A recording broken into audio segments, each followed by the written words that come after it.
The No Self, No Problem Workbook. Exercises and practices from neuropsychology and Buddhism to help you lose your mind. From the No Self Wisdom series. Written by Chris Niebauer, PhD. Narrated by Ken Kamlet. Produced by Inner World Media.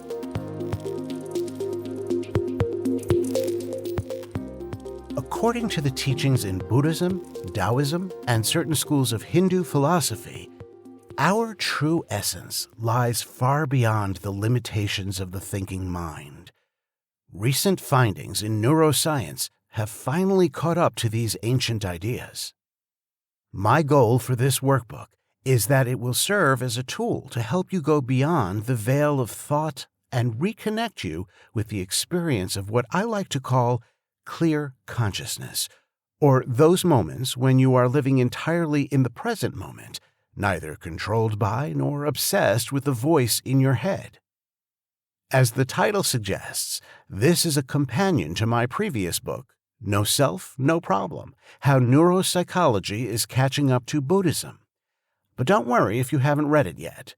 You can begin with this one and the hands-on exercises and practices within it.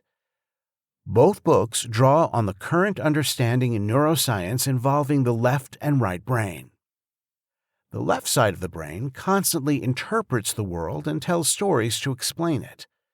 This way of thinking is sometimes called L mode, the interpreting mind or the thinking mind, and while both sides of the brain work together in some capacity all the time, for simplicity's sake, I will often refer to this way of thinking as left-brained. The left brain tells stories and then endeavors to solve the problems it believes arise out of the stories it has created. Most of the time, it uses language to create these stories. But the most convincing and overlooked story the left brain tells is arguably the most important. It tells the story of you, or who you think you are. Remarkably, findings in neuroscience now suggest that the story we tell of ourselves, or what we think of as ourself, is an illusion, albeit a very convincing one. As you will soon see, it is the thinking mind that creates the idea of a self, along with most, if not all, of the problems we experience as humans. While neuropsychology has only recently made this discovery of an illusory self, this concept was in fact the subject of a lecture given 2,500 years ago by the Buddha on anatta, or no self.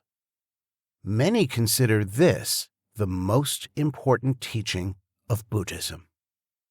This revelation is present in other Eastern philosophies as well, such as Hinduism, Taoism, and Jainism, and similar ideas can be found in the more esoteric traditions within Christianity, Judaism, and Islam. The famous 13th century Sufi poet and mystic Rumi also alludes to losing one's sense of self. Quote, "Although you appear in earthly form, your essence is pure consciousness.